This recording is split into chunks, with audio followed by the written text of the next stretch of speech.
இருக்கிறது. அதில் பிரியப்படுகிறவர்கள் அதன் கனியை புசிப்பார்கள். என்னது? மரணமும் ஜீவன் எங்க இருக்கு? நம்ம நாக்குல இருக்கு. நம்ம நாக்கு தான் டேப். என்னது? குழாய். ஒரு டேங்க்ல இருக்கிற தண்ணி கீழே வரணும்னா நம்ம பக்கெட்லயோ ஒரு பாத்திரத்துல பிடிக்கணும்னா அந்த டேப்பை திறந்தா நம்ம தண்ணி வரும். அதே போலதான் தேவனுடைய வார்த்தைகள், வாக்குத்தத்தங்கள் இதை நம்ம உள்ளத்துல வைக்கும் போது ஃபர்ஸ்ட் ஹெவன்ல இருக்கு, அது கையில வந்திருக்கு. இந்த கையில இருக்கிறத உள்ளத்துல வைக்கணும். அதனாலதான் யோவான்ல வாசிக்கிறோம், ஆதியிலே வார்த்தை இருந்தது, அந்த வார்த்தை தேவனிடத்துல இருந்து, அந்த வார்த்தை தேவனாய் இருந்தது. அதே அதிகாரம் 1:14, அவர் கிருபையினாலும் சத்தியத்தினால் நிறைந்தவராய் நமக்குள்ள வாசம் பண்றார். அவர் எங்க வந்துட்டாரு? இங்க வந்துட்டாரு. இத கையில நமக்கு ரெஃபரன்ஸ் கொடுத்திருக்கிறாரு. என்ன பண்ணிருக்காரு? நம்ம உள்ள இருக்கிறாரு. ஆனா உலகத்துல இருக்கிற எல்லார்கிட்டயும் ரெஃபரன்ஸ் கொடுக்கல, நமக்கு மட்டும் தான் பண்ணிருக்காரு, ரெஃபரன்ஸ் கொடுத்திருக்கிறாரு. எப்படின்னா, ஒரு லா காலேஜ் ஸ்டூடெண்ட், ஒரு வழக்கறிஞர்கள் சட்டத்தை எவ்வாறு படித்து அவர்கள் புத்தகமாய் வைத்துக் கொண்டு அதெல்லாம் பண்றாங்க, அப்பப்போ ரெஃபர் பண்றாங்களோ, நம்ம வாழ்க்கையிலும் கர்த்தருடைய வார்த்தையை வாசிச்சு உள்ளத்துல வச்சுக்கிட்டு அதை நம்ம ரெஃபர் பண்ணி நம்ம ஆண்டவருடைய கேட்க கேட்க அந்த வார்த்தையில என்ன பண்ணணும், நம்ம வாய் வழியாய் வந்து நாகும் அற்புதங்களை செய்யும். அதனால அநேக நேரங்களில் நம்ம என்ன பண்றோம் தெரியுங்களா, பிசாசு எங்க பிடிக்கிறான் தெரியுங்களா, நம்ம மைண்ட புடிச்சிடறான். மைண்ட புடிச்சிட்டு என்ன பண்றான், நம்ம மைண்ட்ல அவன் சீடு போட்டுக்கிட்டே இருக்கிறான். இந்த சீடு ஆகுது, இங்க இரிட்டேட் ஆகி அது இங்க வந்து ஹார்ட்ட ஃபில் ஆகுது. நம்ம மைண்ட்ல வர இரிட்டேஷன் எங்க ஃபில் ஆகுது? ஹார்ட்ல, இந்த ஸ்டோரேஜ் பாக்ஸ்ல, சர்வர்ல ஃபில் ஆகி அப்புறம் அப்படியே மெயில் வழியா ஓவர்ஃப்ளோ ஆகுது. மெயில் எங்க? நம்ம வாய் தான். என்ன பண்றோம்? கோபம் வந்ததுன்னா தேவையில்லாத வார்த்தைகளை பேசுறோம், சபிக்கிறோம், அப்புறம் திட்டுறோம், கசப்பான வார்த்தைகள், சாபமான வார்த்தைகள், இவைகள் எல்லாமே என்ன ஆகுது? நம்முடைய வாழ்க்கையை என்ன பண்ணுது? சின்னபின்னமாக்குது. இது யார் பண்ற சதினா? பிசாசு பண்றான். ஏன்னா ஆண்டவர் ஏற்கனவே சொல்லிட்டாரு, ஆண்டோட வார்த்தை நம்ம வாழ்க்கையில இருக்கு. இன்னைக்கு தலைப்பு என்னன்னு பாத்தீங்கன்னா, அறிக்கையிட்டு சுதந்தரித்துக் கொள். proclaim and possess the promise of God. ஆண்டவருடைய வாக்குத்தத்தங்களை நீங்கள் அறிக்கையிட்டால் மாத்திரம்தான் அது உங்க வாழ்க்கையில் நடக்கும். ஏன்னா ஆண்டவர் அதை பிராக்டிகலா செஞ்சாரு. வானம் உண்டாக கடவுது, பூமி உண்டாக கடவுது. நீங்க பாத்தீங்கன்னா அநேக நேரங்கள் நம்ம வாழ்க்கை ஒழுங்கின்மையா இருக்கு, நம்ம குடும்பம் ஒழுங்கின்மையா இருக்கு, நம்ம வீடு ஒழுங்கின்மையா இருக்கு, நம்ம பட்டணம் ஒழுங்கின்மையா இருக்கு. இதை ஒழுங்குபடுத்தணும்னா ஆவியானவர் அசைவாடினால் மாத்திரமே முடியுமே தவிர வேற ஒருவரால முடியாது. நீங்க நல்லவனா இருக்கிறதுனால, ஒரு 4 பேருக்கு சோறு போடுறதுனால பட்டணம் பரிசுத்தமா மாறாது. முழங்கால் வேண்டும். முழங்கால நின்று தேவனோடு உறவாடுங்கள். உங்களுக்குள்ள இருந்து நிரம்பி வழிகிற அந்த ஜீவநதி நம் பட்டணத்திற்கு வழியாய் போகணும். முதல்ல நம்ம வீட்டுக்குள்ள நம்ம ஜீவநதி வந்தாதான், முதல்ல உங்க வாழ்க்கை நிரம்பினாதான் உங்க குடும்பத்துல நிரம்பும். உங்க குடும்பத்துல நிரம்பினாதான் என்ன அங்க வெளியே நடக்கும். நம்மளே சரியில்லை, நம்ம குடும்பம் சரியில்லை, நம்ம வீடு சரியில்லை, நம்ம பட்டணம் எப்படி சரியா இருக்க முடியும்? இது பாரமான ஒன்று. நாம் ஒழுங்கா இருக்க வேண்டும் என்றுதான் கர்த்தர் இந்த ஒழுங்காமுள்ள வேதாகமத்தை கொடுத்திருக்கிறார். இந்த வேதாகமத்துல தான் மனுஷன் வாசிச்சானா வாழ்க்கை என்ன ஆகும்? ஒழுக்கமாய் மாறும்.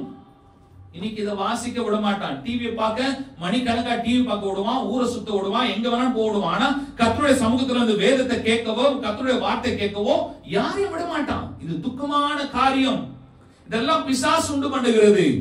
அதனால பாத்தீங்கன்னா யோபு 22ஆம் அதிகாரம் 28ஆம் வசனம் சொல்லுகிறது, நீர் ஒரு காரியத்தை நிர்ணயம் பண்ணினால் அது உமக்கு நிலைவரப்படும். உங்களுடைய பாதைகள் வெளிச்சம் பிரகாசிக்கும். உங்கள் பாதைகளிலே என்னாகும்? வெளிச்சம் பிரகாசிக்கும். ஆண்டவர் ஒவ்வொரு மனிதனுக்கும் ஒரு விசேஷித்த திட்டத்தை வைத்திருக்கிறார். God has a plan and purpose to church. யாரு சபை? நான் தான். யாரு? நீங்க தான். நாம் ஒவ்வொருவரும் தேவனுடைய ஆலயமா இருக்கிறோம். தேவனுடைய ஆலயம் இருக்கிற ஆண்டவருக்கு ஒரு திட்டம் உண்டு. இந்த ஆலயம் ஆண்டவருக்கு முன்பதாக வெளியரங்கமா இருக்கிறது.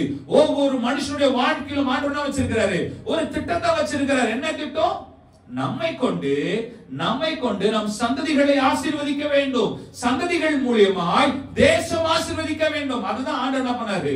ஒரு ஆபிரகாமை செலக்ட் பண்றாரு, சூஸ் பண்றாரு. ஆபிரகாம் யாரு பாத்தீங்கன்னா, அவங்க அப்பா தான் விக்கிரக உருவங்களை செய்தவர்கள். பிசினஸ், அவங்க பிசினஸ் என்னது? விக்கிரகத்தை செஞ்சு வியாபாரம் பண்றது. இந்த விக்கிரக வியாபாரத்தில் இருக்கிற அந்த மனுஷன், அந்த சந்ததியில வந்த ஆபிரகாம் ஆண்டவர் என்ன பண்றாரு? பிடிக்கிறாரு. என்ன பண்றாரு? உன் தேசத்தை விட்டு, உன் இனத்தை விட்டு, உன் தகப்பன் வீட்டை விட்டு என்ன பண்ண? வெளியே வா, கம் ஆன். இன்னைக்கு ஆண்டவர் சொல்றாரு, வெளியே வா, உன் சுபாவத்தை விட்டு வெளியே வா, உன் மாம்சத்தை விட்டு வெளியே வா, உன்னுடைய இச்சையின் வாழ்க்கையை விட்டு வெளியே வா, உன் அவதாரான அசுத்தமான வாழ்க்கையை விட்டு வெளியே வா, நான் சுத்தமானவன் என்றாரு. ஆண்டவருடைய ஆசீர்வாதம் நமக்குள்ள இல்லாததற்கு முதல் காரணம் ஆண்டவருக்கு பயப்படுகிற பயம் நமக்குள்ள இல்ல. வேதத்தை நம்ம வாசிக்கணும். ஆண்டவர், நம்ம தான் தேவாலயம். வாய் கூசாம நம்ம என்ன பண்றோம்? சொல்றோம், I am a temple of God. We are declaring God's word in our mouth, through our mouth. நம்முடைய வாயில என்ன பண்றோம்? ஆண்டவருடைய வார்த்தையை நாம் அறிக்கை பண்ணுகிறோம். ஆனா இதை அறிக்கை பண்ணிட்டு தேவாலயம் போல இருக்கிறது இல்ல. எப்படி தெரியுமா இருக்கு வாழ்க்கை? சொல்றதுக்கு எனக்கு கஷ்டமா இருக்கு. பப்ளிக் டாய்லெட் மாதிரி இருக்கு அனைவருடைய வாழ்க்கை. இன்னைக்கு ஆண்டவர் நம்மை சுத்தம் பண்ண வேண்டும் என்று விரும்புகிறார். இதை நாம் வாசிக்க வாசிக்க நம்முடைய வாழ்க்கை நாம் பரிசுத்தமாய் மாறும். அசுத்தம் நிறைந்த நம் வாழ்க்கையை அவர் என்ன பண்ணார்? விண்ணுலகத்தை விட்டு இந்த மண்ணுலகத்துக்கு வந்து எத்தனையோ ஆண்டுகளுக்கு பிறகு பிறக்க போற நம்மை ஆண்டவர் அப்ப என்ன பண்ணார்? சிலுவையில மரித்து ரத்தம் சிந்தி நமக்காக மீட்டெடுத்தார். நமக்கு பின்பதாக எத்தனை சந்ததிகள் வரப்போகுது என்று யாருக்குமே தெரியாது. ஆண்டவர் எப்ப வரப்போறார் நீ யாருக்குமே தெரியாது. எல்லாருக்கும் சேர்த்து இயேசு கிறிஸ்து சிலுவையில ரத்தம் சிந்தினார். The purpose, he know that. He created everyone with a purpose. We are not created without purpose. நம்ம எதுமே நோக்கம் இல்லாமல் உண்டாக்கப்படவில்லை. நம்ம ஏதோ ஒரு நோக்கத்திற்காக உண்டாக்கப்பட்டிருக்கிறோம். நீங்க சாப்பிடுற ஒவ்வொரு ஆகாரமும் சும்மா டைம் பாஸ்க்கு சாப்பிடல, உங்க சரீரத்திற்கு பலன் உண்டு பண்ண சாப்பிடுகிறோம். ஆனா இது நடுவுல பிசாசு என்ன பண்ணிட்டான்? ஜங்கே உள்ள கொண்டு வந்துட்டான். வந்துட்டு நம்முடைய சரீரம் தேவனுடைய ஆலயம் அவனுக்கு நல்லா தெரியும். அதை கெடுக்கணும்ன்றதுக்காக மிட் நைட்ல சாப்பிட வைக்கிறான், காலையில சாப்பிட வைக்கிறான், ஏர்லி மார்னிங்ல சாப்பிட வைக்கிறான். தேவையாத எது? Junk food. இதெல்லாம் நம்ம என்ன பண்ணோம்? நம் சரீரம் எப்படி இந்த உணர்வுல என் சரீரம் தேவனுடைய ஆலயம், நான் தேவையில்லாத சாப்பிட மாட்டேன், சரியான நேரத்துக்கு சாப்பிடுவேன். இது சாப்பாடுல மட்டும் இல்ல, தேவையில்லாத நான் பார்க்க மாட்டேன். நம் கண்கள் நம் சரீரத்தின் வாசல். நீங்க மத்தேயு 5ஆம் அதிகாரத்தை போய் வாசிச்சு பாருங்க. உங்க கண் உங்க சரீரத்தின் வாசல். கண் தெளிவா இருந்தால் சரீரம் முழுவதும் தெளிவா இருக்கும். இன்னைக்கு நமக்கு ஆவிக்குரிய கண்களும் தெளிவா இல்ல, மாம்ச கண்களும் தெளிவா இல்ல, எல்லாம் குருடா இருக்கு. எது நடக்குதோ அப்படியே நடந்து போயிட்டே வேண்டியது. நம்ம ரோட்ல நடக்கும் போது ஏதாவது அசுத்தம் கீழே இருந்ததுன்னா, மலம் ஏதாவது கீழே இருந்தா நம்ம மெதிச்சுட்டு அப்படியே நடப்போமா? சில எல்லாம் இருக்காங்க சாணி கூட மிஸ்ட் அப்படி நடந்து போயிட்டே இருப்பாங்க, பார்க்க மாட்டாங்க. நம்ம வாழ்க்கை அப்படி இருக்க கூடாது. அசுத்தங்களை நாம் மெதிப்பதற்காக உண்டாக்கப்படல. அதுக்குதான் கால்ல ஸ்லிப்பர் போடுறோம், ஷூஸ் போடுறோம், சாண்டல்ஸ் போடுறோம். The purpose of wearing shoes and slippers and sandals to protect our soul. நம் கால் பாதங்களை பாதுகாப்பதற்காக, அசுத்தங்கள் படாதிருப்பதற்காக ஆண்டவர் இந்த வேதத்தை கொடுத்தது. உங்க வாழ்க்கையில அசுத்த கரைகள் படக்கூடாது என்பதற்காக. தேவச்சனமே விழிப்பாயிருங்கள். நாம் கர்த்தருடைய வாக்குத்தத்தங்களை ஆண்டவர் கொடுத்த எல்லா வாக்குத்தத்தம் என்ன பண்ணுமா? என் வாழ்க்கையில் நடத்தணும். நான் சாகிறதுக்குள்ள வேதத்தில் இருக்கிற அத்தனை வாக்குத்தத்தங்களும் என் மண்ட வழியா இறங்கி என் சரீரத்தின் வழியா நிறைவேறணும். இதுதான் நமக்கு எல்லாம் ஆசை. ஆனா இந்த வேதத்தை நம்ம என்ன பண்ண மாட்டோம்? திறந்து நான் வாசிக்க மாட்டேன். நான் இது திறந்து ஆண்டவர் சமூகத்துல ஒரு மணி நேரமாவது விழித்திருக்க மாட்டேன், ஆண்டவரோடு உறவாட மாட்டேன். ஆனா சொல்லப்பட்ட நான் வாளாகாம தலையாயே அவன் ஆண்டவரே, தலையே அவர் தான். அவர் உன் வாழ்க்கை இல்லாம நீ எப்படி தலையாக? சொல்லுங்க, யோசிச்சு பாருங்க. தலையாரு இயேசுதான். அதான் எபிசோட்ல வாசிக்கிறோம், அதனால இங்க போட்டிருக்கிறேன். கிறிஸ்து இந்த சபையின் தலையா இருக்கிறாரு. நீங்க தான் சபை, நீங்க தான் ஆலயம். உங்களுக்கு தலை யாரு? நீங்க இல்ல. அதனாலதான் பிசாசு என்ன பண்றான்? உங்க தலையை பிடிக்கிறான். முதல்ல என்ன பண்றான்? பெருமையான எண்ணங்களை கொண்டு வரான். நீ யாரு தெரியுமா? நீ அவ்வளவு பெரிய ஆள். உன் குடும்பம் என்ன தெரியுமா? நாசமா போ அப்படின்னு தானே. உன் குடும்பம் யாரு? ஏசப்பதான் சொல்றாரு. இயேசு ஒரு விசை ஊழியம் செய்து கொண்டிருக்கும் போது அவருடைய தாயும் சகோதரர்களும் வந்து என்ன பண்றாங்க? வந்து பாக்குறாங்க. அவரை கூப்பிட்டு வீட்டுக்கு கூட்டு போது வராங்க. அவர் சொல்றாரு, என் சகோதரர்கள் யார்? என் தாய் யார்? என் சித்தத்தின்படி பிதாவின் சித்தத்தை செய்கிறவர்களே என் தாயும் தகப்பனும் சகோதரரும் சகோதரியுமா இருக்கிறார்கள். நமக்கு இதெல்லாம் செகண்டரி. முதல்ல சொந்தக்காரன் வெட்டிங்கன்னா போயிடணும், ஃபங்க்ஷனா ஓடி போயிடணும், வெளியே சுத்தணும். ஆண்டவர் கடைசி. ஆனா ஆசீர்வாதம் மட்டும் ஆண்டவர் ஃபர்ஸ்ட் எனக்கு கூட்டணும். நம்ம ஆண்டவர் சமூகத்தில் இருக்க மாட்டோம் இல்ல. எவ்வளவு பரிதாபமான காரியம். இதெல்லாம் பிசாசு உண்டு பண்றது. சிலர் எல்லாம் தெரிஞ்சே செய்றீங்க, சிலர் தெரியாம செய்றீங்க. வேதத்தை வாசிங்க. அவருடைய வாக்குத்தத்தங்கள் உங்கள் வாழ்க்கையில பழிக்கணும்னா அவர் வாக்குத்தத்தங்கள் ஆம் என்றும் ஆமென் என்றும் இருக்கிறது. ஆனா நமக்கு ஆண்டவர் மார்க் 11:21 சொன்னது, நீ விசுவாசத்தோடு கேட்டா மழையை பார்த்து போ சொன்னா போயிடணும். விசுவாசம் உனக்குள்ள இருக்கணும். என்ன பண்ணணும்? faith உனக்குள்ள இருக்கணும். faith எப்படி வரும்? ரோமர் 10:17 சொல்லுகிறது, விசுவாசம் கேள்வினால் வரும். நீங்க கர்த்தருடைய வார்த்தையை தொடர்ந்து அறிக்கை பண்ணிக்கிட்டே இருந்தீங்கன்னா உங்களுக்குள்ள என்ன வரும்? faith create ஆகும். faith comes by hearing word of God. faith comes by hearing word of God. ஆண்டவருடைய வார்த்தையை நீங்க திறந்து சத்தமா வாசிங்க. ஆண்டவருடைய வார்த்தை உங்க காதுகள் வழியாய் உங்கள் பிரெயினுக்கு போகும். எது ஃபர்ஸ்ட் எல்லாமே பிரெயின் தாங்க ரிசீவ் பண்ணும், அப்புறம் தாங்க ஹார்ட். எதுவுமே ஹார்ட்ல இருந்து வராது. ஃபர்ஸ்ட் பிரெயின் சிக்னல் கொடுத்தாதான் ஹார்ட்டுக்கு போகும். பிரெயின் சிக்னல் கொடுத்தாதான் மத்தவங்களை நேசிக்க முடியும். பிரெயின் சிக்னல் கொடுத்தாதான் மத்தவங்க கிட்ட நம்ம ஏமாந்து போகாம நல்லா இருக்க முடியும். அப்போ உங்க பிரெயினை தான் பிசாசனம் பண்றான், சிந்தனை பகுதியை தொடுகிறான். நீங்க இன்றைக்கு நான் இன்னைக்கு ரொம்ப சோம்பலா இருக்கு, இன்னைக்கு நான் ஜெபிக்கிறேன்னு நீங்க முடிவு பண்றதும் இல்ல, நான் எவ்வளவு டயர்டா இருந்தாலும் காலையில 4 மணிக்கு 5 மணிக்கு எழுந்து கர்த்தரை ஆராதிப்பேன் என்பதும் இங்க இருக்கு, உங்க சிந்தனையில இருக்கு. இத நீங்க டியூன் பண்ணீங்கன்னா சக்சஸ் ஆட்டோமேட்டிக்கா ஃப்ளோ ஆகும். நீங்க நம்ம என்ன பண்றோம்? சக்சஸ் டியூன் பண்றோம். No, tune your brain, tune your habit, tune your behaviours. இதெல்லாம் இங்க தான் இருக்கு. எங்க இருக்கு? இங்க இருக்கு. அடுத்தவங்கள பார்க்கும்போது ஃப்ரண்ட்ல பார்க்கும்போது சிரிப்போம், ஆனா உள்ள இவன் நம்ம ஊர்க்காரன் இல்ல, நம்ம ஜாதிக்காரன் இல்ல, ஜாதி பேயில தான் இது. ஆண்டவர் தான் சொல்ல, இவ்வதையான ஜாதி பிசாசு உபவாசத்தினாலும் ஜெபத்தினாலும் அன்றி வேற ஒன்றினாலும் போகாது. சில ஆண்டுகளுக்கு முன்னாடி ஒருத்தர் வந்து பயங்கரமா பேசினாரு, நான் பயங்கரமான ஆள் அப்படின்னு நினைச்சேன். அடப்பாவி, நீ இன்னும் ரட்சிக்கப்படல, ஊழியக்காரர். ரட்சிக்கப்படாம நீ ஜாதி பத்தி பேசிட்டு இருக்க. ஜாதி வேதத்துல எங்குமே இல்ல, பேய மட்டும் தான் ஆண்டவர் ஜாதி என்றார். ஊழியக்காரங்களே ஜாதி கிடையாது, ஆண்டவர் பிள்ளைங்களே ஜாதி இல்ல. ஒரே ஒரு ஜாதி, அது பரிசுத்த ஜாதி. இது மட்டும் தான் பைபிள்ல போட்டிருக்கு. இன்னொன்னு பெஞ்சாதி போட்டுக்குது, வேற ஒண்ணுமே இல்ல. So we have to read word of God. ஆண்டவருடைய வார்த்தையை படிங்க. ஆண்டவருடைய வார்த்தையை படிச்சு வார்த்தைகளை டிக்ளேர் பண்ணுங்க. நீங்க ரோட்ல நடந்து போகும்போதும் வாகனம் ஓட்டும் போதும் அட்லீஸ்ட் ஒரு 5 வசனமாவது மனப்பாடம் பண்ணிட்டு அந்த வசனத்தை சொல்லிக்கிட்டே ஓட்டுங்க. ஏன்னா நீங்க மட்டும் போல, உங்களோட தேவ தூதர்கள் வருகிறார்கள். நீங்க நடந்து போகும்போது பட்டணம் பரிசுத்தமாகிறது. இந்த சிந்தனை போங்க. நீங்க பிசினஸ் விஷயமா போனாலும் சரி, இல்ல சொந்தக்கார வீட்டுக்கு போனாலும் சரி, இல்ல என்ன ப்ரோகிராம் ஃபங்க்ஷன் போனாலும் சரி, நீங்க ஆண்டவருடைய வார்த்தையை சொல்லிக்கிட்டே போனீங்கன்னா நீங்க தேவனை ஆராதிச்சுட்டு போகும்போது தேவ பிரசன்னம் உங்களோட வருது. நீங்க மட்டும் போல தேவ பிரசன்னம் நடந்து வந்தா பட்டணம் பரிசுத்தமாகும்.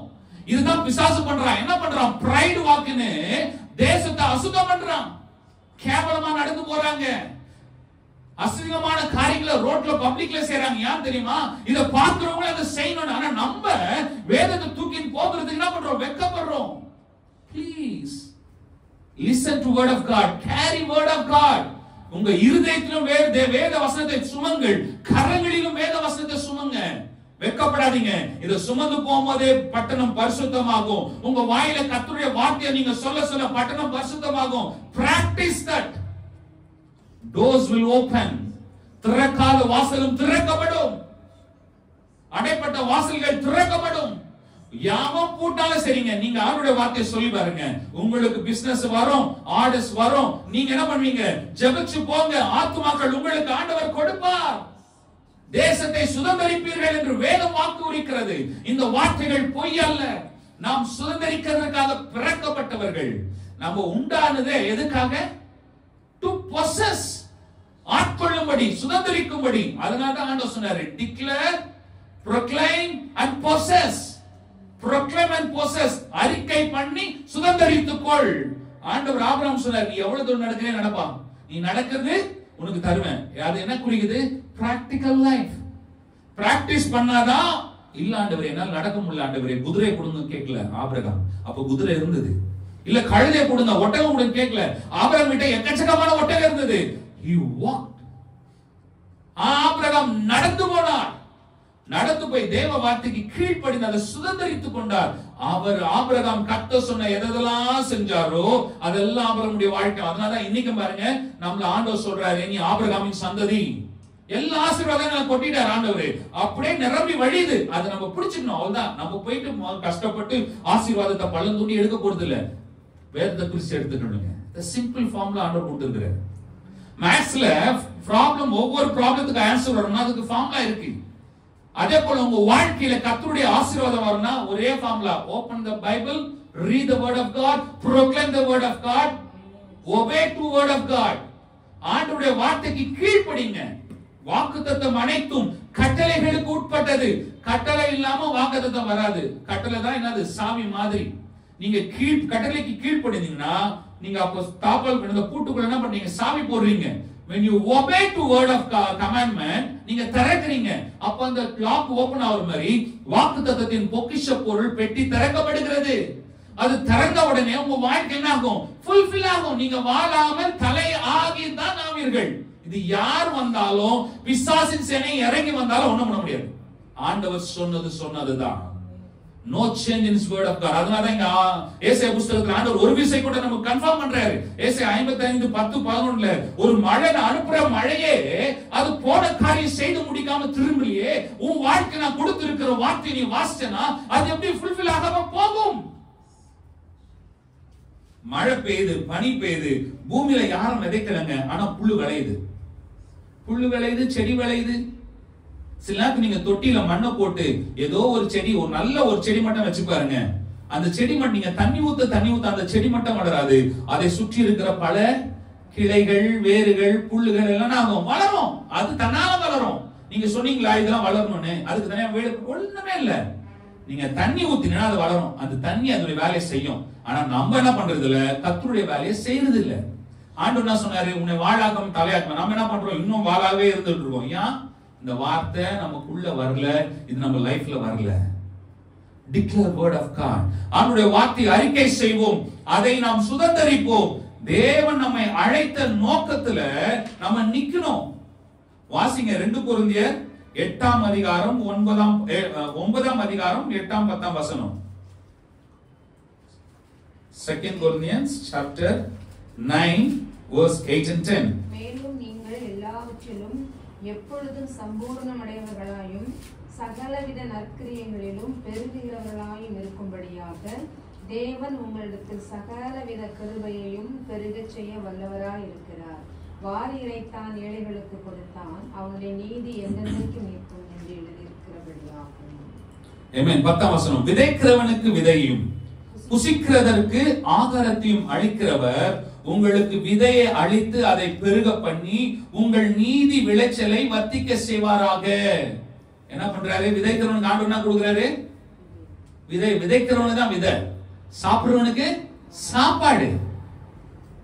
சாப்பிடுறவனுக்கு ஆண்டவர் விதையை கொடுக்கல. யார் கொடுத்திருக்கிறாரு? விதைக்கிறவனுக்கு தான். விதைக்கிறவனுக்கு தான் ஆசீர்வாதம் அதிகமா வரும்.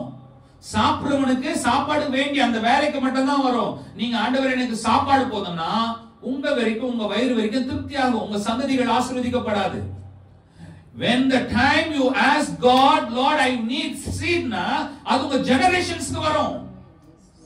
ஆசீர்வாதம் ஜெனரேஷன்ஸ்க்குனா நீங்க விதையை கேளுங்க. ஆண்டவர் ஏற்கனவே இதுல வச்சிட்டாரு. இந்த விதையை சுமங்க. இந்த விதையை உங்க வாழ்க்கையில விதைச்சீங்கன்னா அது உங்க சந்ததிகள் என்ன ஆகாது? போகும். உங்க சந்ததிகள் பிச்சை எடுக்க மாட்டாங்க, வாழாகாமல் தலையாவார்கள்.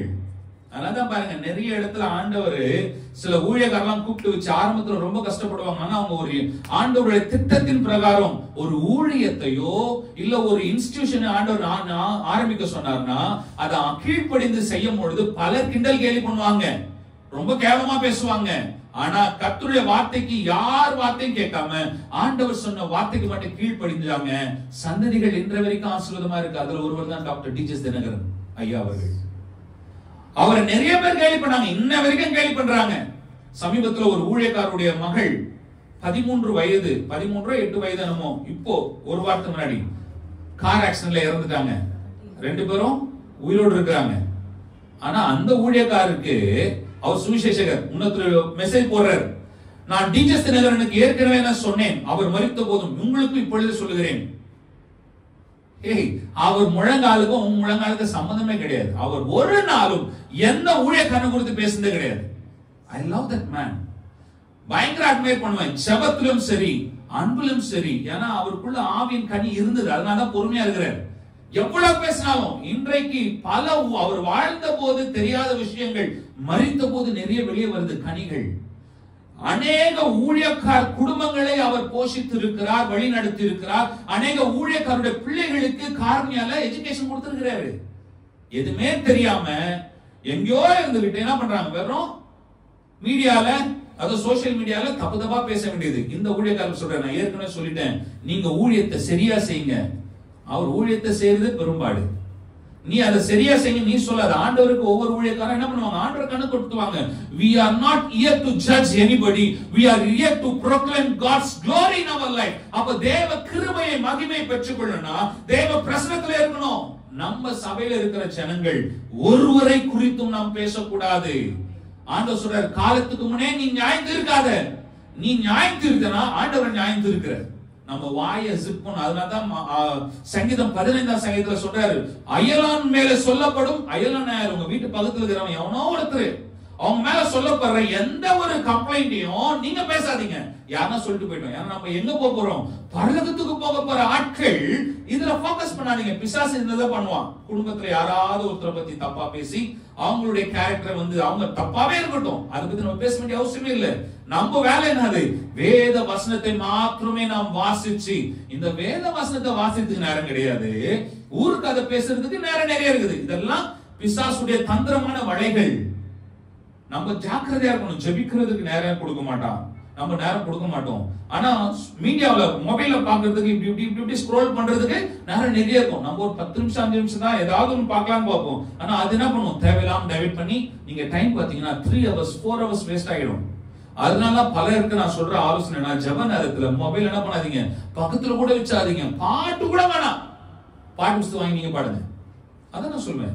Because this will eat up your time. இது பிசாசுடைய வலை, இன்டர்நெட் உலக அளவிலான வலை. அதுல மாட்டிக்கொள்ளாதீர்கள். வாசிங்க மத்தேயு 4ஆம் அதிகாரம் 4ஆம் வசனம். அவர் பிரதியுத்தரமாக, மனுஷன் அப்பத்தினால் மாத்திரமல்ல தேவனுடைய வாயிலிருந்து புறப்படுகிற ஒவ்வொரு வார்த்தையினாலும் பிழைப்பான் என்று எழுதியிருக்கிறது என்றார். தேவனுடைய வார்த்தை விதைக்கு ஒப்பாய் இருக்கிறது. அதுதான் முன்னாடி சொன்னேன். ஆண்டவருடைய வார்த்தை எழுதியிருக்கிறது. இந்த வார்த்தை எழுதியிருக்கிற வார்த்தையை உங்கள் வாய் வழியாய் உங்கள் வாழ்க்கை என்ன பண்ணுங்க, விதைங்கள். விசுவாசம் வளரணும்னா ரோமர் 10:17 படி நீங்க வார்த்தையை, நீங்க ஆண்டவருடைய வாக்குத்தத்தங்களை சொல்லிக்கிட்டே இருங்க. விசுவாசம் கேள்வினால் வரும். ஆண்டவருடைய வார்த்தை கேட்டுட்டே இருந்தீங்கன்னா உங்க வாழ்க்கையில் இந்த விதைகள் விதைக்கப்படும் பொழுது ஆண்டவர் என்ன பண்றாரா, 2 கொரிந்தியர் 9:10 சொல்லப்பட்டது போல, விதைக்கிறவனுக்கு விதையும் புசிக்கிறவனுக்கு ஆகாரத்தை கொடுக்கிறார். நீங்க நல்லா இருக்கணும்னா ஆண்டவர் கிட்ட விதையை கேளுங்க, ஆகாரத்தை கேட்காதீங்க. விதைக்கிற விவசாயிக்கு ஆகாரம் தன்னால வரும். ஒரு விவசாயம் பண்ற விவசாயி வீட்டுல பட்டினி இருக்காது. ஏன்னா அவர் என்ன பண்றாரு, நேர்த்தியா விவசாயம் பண்றாரு. அவர் அறுவடை எடுத்து அவருக்கு மாத்திரம் இல்ல, அவர் தேசத்திற்கே என்ன பண்றாரு, சப்ளை பண்றாரு. நீங்க ஆண்டவரை என்னை ஆசீர்வதிங்கன்னா உங்க வயிற்று மாட சோறு கொடுங்க கேட்டீங்கன்னா நீங்க மட்டும் தான், உங்க வயிறு மட்டும் தான் திரும்பும். அதுவும் அந்த நேரம் மட்டும் தான். இதே நீங்க விதையை கேட்டீங்கன்னா அதை நீங்க விதைக்க விதைக்க உங்கள் சந்ததிகளுக்கு அது ஆசீர்வாதமா இருக்கும். இந்த விதையை உங்கள் வாழ்க்கையில முதல்ல விதைங்க. உங்க சரீரம் என்ன, அது மண்ணான சரீரம். கர்த்தருடைய வார்த்தை விதைக்கும் பொழுது உங்கள் மண்ணான சரீரத்தின் வழியாய் அநேக சந்ததிகள் ஆசீர்வதிக்கப்படும். அதனால ஆண்டவர் இஸ்ரவேல் ஜனங்களை எகிப்துல இருந்து வெளியே வரும்போது மோசேக்கு கட்டளை கொடுக்க சொல்றாரு, மோசே என் ஜனங்களிடம் சொல்லு, என் வார்த்தை அவர் இருதயத்திலே எழுதி வை, பலகையில இருதயமாகிய பலகையில எழுதி வைக்க சொல்லு என்றாரு. நம்மளுக்கு ஆண்டவர் சொல்றாரு, இந்த வார்த்தைகள் உங்கள் உள்ளத்துல வைங்க. நாட்கள் வரப்போகுது. வெறும் நம்ம மொபைலே பார்த்தோம்னா, ஐபேட்லயே பார்த்தோம்னா இதெல்லாம் ஹேக் பண்ணிடுவாங்க சீக்கிரம். இன்னைக்கு வேதாகம புத்தகத்துல பல ஆயிரமான வார்த்தைகள் எடுக்கப்பட்டு போயிடுச்சு, வெளியே இல்ல, இந்த வார்த்தை இல்ல. பழைய பைபிள்ல பாத்தீங்கன்னாலும் இப்ப இருக்கிற புதுசா பிரிண்ட் பண்ற பைபிளுக்கும் ஆயிரக்கணக்கான வார்த்தைகள், தேவ வார்த்தைகள் இல்ல. இயேசு என்ற வார்த்தையை வேதத்திலிருந்து எடுப்பதற்கு பலர் முயற்சி செய்கிறார்கள். இயேசு என்ற வார்த்தையை எடுத்துட்டா இந்த வேதத்துக்கு பவரே கிடையாது. Because in the name of Jesus only is a power. இயேசு என்ற வார்த்தையில நாமத்தினால வல்லமை உண்டு. இயேசுவின் நாமத்தினால முழங்கால் யாவும் முடங்கும். இயேசுவின் நாமத்தினால வாக்குத்தத்தங்கள் அனைத்தும் நம் வாழ்க்கையில நிறைவேறும், இல்லனா நிறைவேறாது. அதனால பிசாசு என்ன பண்றான், நம்மள அடிக்கிறதுக்கு அவன் என்ன பண்றான், நிறைய வேலை செய்யறான். நம்ம ஆண்டுடைய வார்த்தை பேசுறது நமக்கு நேரம் இருக்காது, ஆனா ஊருக்கு அதை பேசுறதுக்கு நம்ம மணிக்கணக்கா நேரம் இருக்கும். Sit with your family, speak word of God. ஆண்டவர் தான் சொல்றாரு, உங்க குடும்பத்தோடு உட்கார்ந்து கர்த்தருடைய வார்த்தை பகிர்ந்து கொள்ளுங்கள். அட்லீஸ்ட் ஒரு நாளைக்கு ஒரு வேளையாவது ஒரு 10-15 நிமிஷமாவது குடும்பமா உட்கார்ந்து வார்த்தையை பேசுங்க. அது சாப்பிடுற நேரமா இருக்கலாம், பரவாயில்ல. சாப்பிடுற நேரத்திலும் உங்க ஆவிக்குரிய ஆகாரத்தை நீங்க அப்படியே பகிர்ந்து கொள்ளுங்க. இன்னைக்கு ஆண்டவர் உங்களோட என்ன பேசினார், சிம்பிள் டாக்.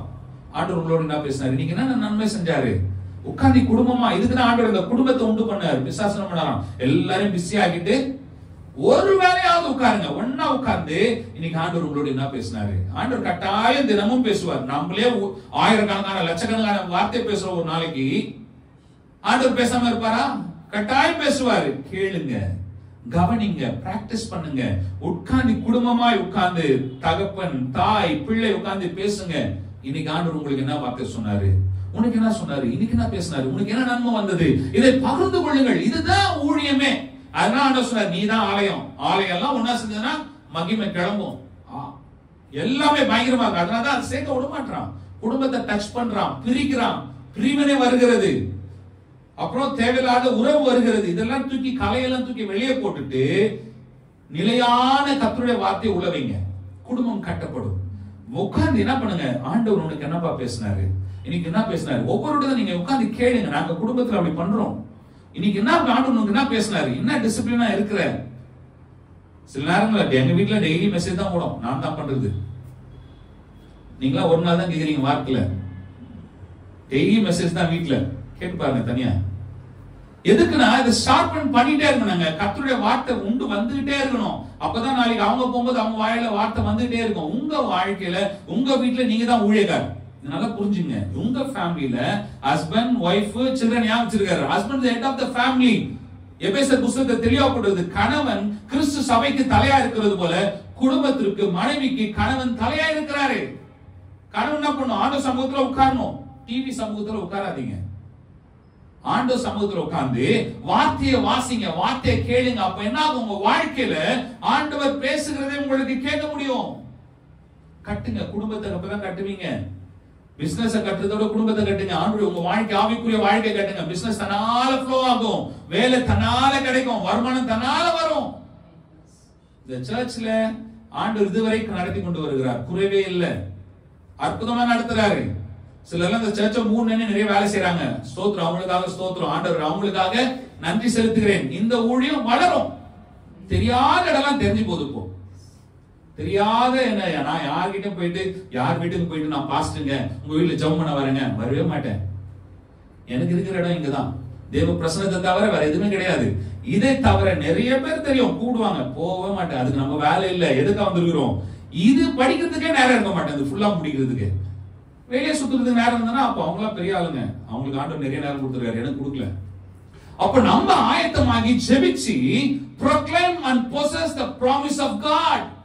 ஆண்டவருடைய வார்த்தையை இன்னைக்கு பட்டணத்துக்குள்ள நிறைய காரியம் நடக்குது. இத உள்ள விடாதீங்க. We are the watchmen for this city. நாம தான் இந்த தேசத்திற்கு பட்டணத்திற்கு அதிகாரிகள். வாட்ச்மேனா ஏதோ வேலை செய்யறேன்னு நினைக்காதீங்க. We are full authority. நமக்கு சகல அதிகாரம் இருக்கிறது. எதுக்கு, பட்டணத்து மேல. எதனா அசுத்தம் நடந்தா மக்கள் அடிக்க கூடாது. ஏன்னா எபேசியர்ல ஆண்டவர் கிளியரா சொல்லிக்கிறார், உங்களுக்கு மாம்சத்தோடும் இரத்தத்தோடும் போராட்டம் அல்ல, துரைத்தனங்களோடும் அதிகாரங்களோடும், நீ பிரபஞ்சத்தின் அந்தகார லோகாதிபதிகளோடும் வானமண்டல பலாசின் ஆவிகளோடும் நமக்கு போராட்டம் உண்டு. நீங்க fight correctly with the proper way. யுத்தத்தை சரியா பண்ணுங்க. வானத்துல இருக்கிற அடிக்கத்தை விட்டு மாம்சத்துல இருக்கிற அடிக்கிறோம். அவன் பாவம், அப்பாவி, அவன் ஒரு மண்ணு. அவன் அடிக்கிறத நிறுத்துங்க. யார் அடிக்கணுமோ அவன் அடிங்க. பிசாசு அடிங்க, பட்டணம் பரிசுத்தமாகும். தெளிவாய் அதற்காக தான் வேதத்தை நாம் வாசிக்க வேண்டும். Declare and take position. Declare and possess God's promises. இந்த காலவேளையில அதான் கர்த்தர் சொல்றாரு, I declare that God promises are true in my life. நாம் ஒவ்வொரு நாளும் சொல்லுவோம், ஆண்டவர், நான் ஒவ்வொரு நாள் ஆண்டவரே நான் இன்றைக்கு பிரகடனப்படுத்துகிறேன், உங்களுடைய வார்த்தைகள் வாழ்க்கையில 100% படிக்கும். ஒவ்வொரு நாள் சொல்லணும். நாம் சொல்வோமா, எழுதிருப்போம். சங்கீதம் 23ஆம் சங்கீதத்தை எடுத்துக்கொள்ளுங்கள். Oh, Rihandararava Shikalarava. We are going to declare this promise going to fulfill in our life. இது நமக்கு ஆண்டவர் நமக்கோடு இருந்து நமக்கு ஒவ்வொரு நாளும் செய்றார். ஆனா இதை நம்ம பார்க்கிறது இல்ல, புரிந்து கொள்றது இல்ல. நாம் எழுந்திருப்போம். ஹalleluya. ஓ சங்கீதம் 23 சங்கீதத்தை எடுத்துக் கொள்ளுங்கள். நாம் அனைவரும் இணைந்து இதை அறிக்கை பண்ண போகிறோம், இதை பிரகடனப்படுத்த போகிறோம். நீங்க போகும்போது சொல்லுங்க, கர்த்தர் என் மேய்ப்பர், நான் என் மேய்ப்பர் பின்னாடி போறேன், கர்த்தர் என்ன முன்னாடி போறாரு. ஹalleluya. சொல்லுமா, வாசிப்போம். சங்கீதம் 23:1 இருந்து அப்படியே வாசிப்போம். கர்த்தர் என் மேய்ப்பராய் இருக்கிறார், நான் தாழ்ச்சி அடைகிறேன். அவர் என்னை புல்லுள்ள இடங்களில் மேய்த்து அமர்ந்த தண்ணீர் அண்டையில் என்னை கொண்டு போய் விடுகிறார். அவர் என் ஆத்துமாவை தேற்றி தம்முடைய நாமத்தின் நிமித்தம் என்னை நீதியின் பாதையில் நடத்துகிறார். நான் மரண இருளின் பள்ளத்தாக்கில் நடந்தாலும் பொல்லாப்புக்கு பயப்படேன். தேவரீர் என்னோடு கூட இருக்கிறீர். உமது கோலும் உமது தடியும் என்னை தேற்றும். என் சத்துருக்களுக்கு முன்பதாக நீர் எனக்கு ஒரு பந்தி ஆயத்தப்படுத்தி என் தலையை எண்ணெயால் அபிஷேகம் பண்ணுகிறீர். என் பாத்திரம் நிரம்பி வழிகிறது. என் ஜீவனுள்ள நாளெல்லாம் நன்மையின் கிருபை என்னை தொடரும். நான் கர்த்தருடைய வீட்டிலே நீடித்த நாட்கள் நிலைத்திருப்பேன். ஹalleluya. ஸ்தோத்திரம், ஸ்தோத்திரம், ஸ்தோத்திரம். ஆண்டவரே, நீர் என் மேய்ப்பராய் இருக்கிறீர். எங்கள் ஒவ்வொருவருக்கும் நீரே மேய்ப்பராய் இருக்கிறீர். எங்க வாழ்க்கையில குறைவில்லை, எங்க வாழ்க்கையில குறைவில்லை. ஆண்டவரே, நீர் எங்களை பாதுகாக்கிறீர். எங்களுக்கு பிரச்சனைகள் இல்லை, எங்களுக்கு சேதம் இல்லப்பா. ஓ, இதுவரை நடத்தியவர் இனியும் எங்களை நடத்த வல்லவராய் இருக்கிறீர். அன்பின் பரலோக பிதாவே, ஆண்டவரே, உம்முடைய வார்த்தைக்காக நன்றி செலுத்துகிறோம். இன்றைக்கு எங்களோடு பேசின வார்த்தைக்கு நன்றி அப்பா. உங்க வார்த்தையை நாங்கள் அதிகமாய் வாசித்து ஆண்டவரே, அதை நாங்கள் எங்கள் வாழ்க்கையில பிரகடனப்படுத்த உதவி செய்யும். நாங்கள் வாளாகாமல் தலையாகவும் கீழாகாமல் மேலாகவும் நாங்கள் போகிலும் ஆசீர்வதிக்கப்பட்டிருப்போம், வருகையிலும் ஆசீர்வதிக்கப்பட்டிருப்போம். நாங்கள் இப்பொழுது இருக்கிறதை காட்டிலும் 1000 மடங்கு பெரிய ஆசீர்வாதமா இருப்போம். சொல்லுங்க, நான் இப்பொழுது இருக்கிறதை காட்டிலும் 1000 மடங்கு ஆசீர்வதிக்கப்பட்டு பெருகுவேன். ஒவ்வொரு நாளும் காலையில் சொல்லுங்க, 1 யோவான் 4:4 படி உலகத்தில் இருக்கிறவனை காட்டிலும் எனக்குள் இருக்கிறவர் பெரியவர். ஓ ஹalleluya. நான் இப்பொழுது எனக்குள்ள இருக்கிறவர் பெரியவர் என்பதனாலதான் நான் இப்ப இருக்கிறத காட்டிலும் 1000 மடங்கு அதிகமாய் ஆசீர்வதிக்கப்பட்டிருப்பேன். ஓ ஹalleluya. வாக்குத்தத்தங்களை வேதத்துல வச்சுக்காதீங்க, உங்க வாயில வைங்க. அது உங்க வாழ்க்கையில அது 100க்கு நிறைவேறும். ஆமென். ஹalleluya. நம்ம இப்போ உட்காருங்க. நம்ம இப்போ ஒரு